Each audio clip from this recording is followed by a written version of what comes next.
लेकिन कांग्रेस की कब्र खुदेगी एक निर्लज्ज व्यक्ति जो कांग्रेस के बारे में सी नहीं जानता, वो टीवी चैनल पर बोलता है क्योंकि चोरी की सरकारें मिली हुई हैं। 30 सेकंड इलेक्शन कमीशन चोरी करके सरकारें बनाता है। नीतीश कुमार पर बोलिए ना एक शब्द, एक महिला का बुर्का खींचना कितना सही है? कहिए माफी मांगता हूं मैं, अगर थोड़ी सी भी शर्म है तो बोलिए अभी, कहिए नीतीश कुमार ने गलत किया है। फिर से दुहा दूं आलोक शर्मा जी, आप मोदी जी की कब्र खोद रहे हैं, वो डायरेक्ट किसी व्यक्ति की कब्र खोदने के समान है। मेरा सैटरिकल है कि अगर देश के प्रधानमंत्री का कब्र खोदने के लिए विपक्ष की पार्टियां कांग्रेस खड़ी है, तो देश की जनता वो देख रही है, वो कांग्रेस के लिए कब्र खोदने के लिए। गलत तो दोनों ही है।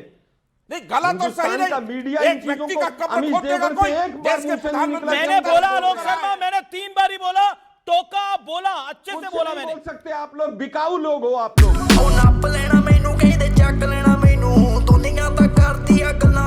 अब मैं आपको बताता हूं, आपका जो नेता है, जो कि एमएलए है, पूर्व एमएलए है ओडिशा का, मोहम्मद मोकिम, उसने बोला कांग्रेस में सुधार होने चाहिए, उसको आपने निपटा दिया, उसको बाहर कर दिया आप लोगों ने।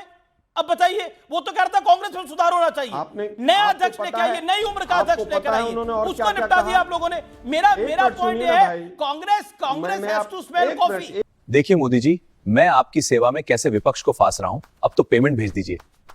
एक मिनट अमीश जी, एक मिनट। अमीश जी एक मिनट, उन्होंने क्या क्या लिखा आपको पता है? उन्होंने कौन कौन सी व्यक्तिगत टिप्पणियां की हैं सीनियर लीडर पर, आपको पता है? हमको कुछ नहीं पता, हम तो मोदी जी के हैं।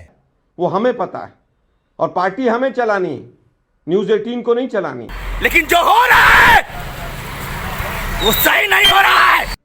पार्टी हमें चलानी है, टीवी चैनल्स को नहीं चलानी। नहीं, बिल्कुल पार्टी आप ही को चलानी है। सीनियर जनरल सेक्रेटरी का मैसेज आया कि सत्यप्रकाश जी तो प्रवक्ता भी नहीं है हमारे यहाँ, पैनलिस्ट भी नहीं है, लेकिन वो भी कांग्रेस को गाली देकर चले जाएंगे, क्योंकि मीडिया भाई इन्हीं का, कुछ भी कह सकते हैं ये लोग, तो इन्हीं के यहाँ का एक मैसेज आया है मेरे पास।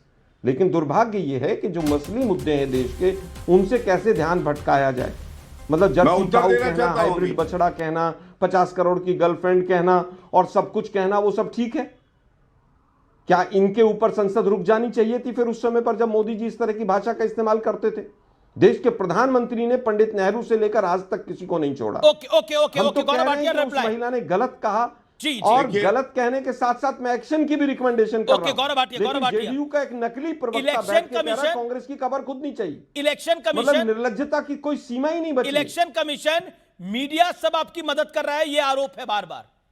ठीक, देखिए पहला तर्क क्या दिया, और इसीलिए कांग्रेस पार्टी की ये हालत है। ऐसे ही नहीं गिलास तोड़ प्रवक्ता आते हैं, कांग्रेस की कब्र खोदते हैं, कह रहे ईडी। अरे यार, जो पजामा पहनना नहीं आता वो प्रवक्ता बने हुए हैं। दुर्भाग्य ये है भाई, मुंह में दांत नहीं, पेट में हाथ नहीं, यहाँ पे इसी चैनल पे पजामा आपका उतरा हुआ था, पूरे देश ने देखा था। अगर हम करें तो करें क्या, बोले तो बोले क्या।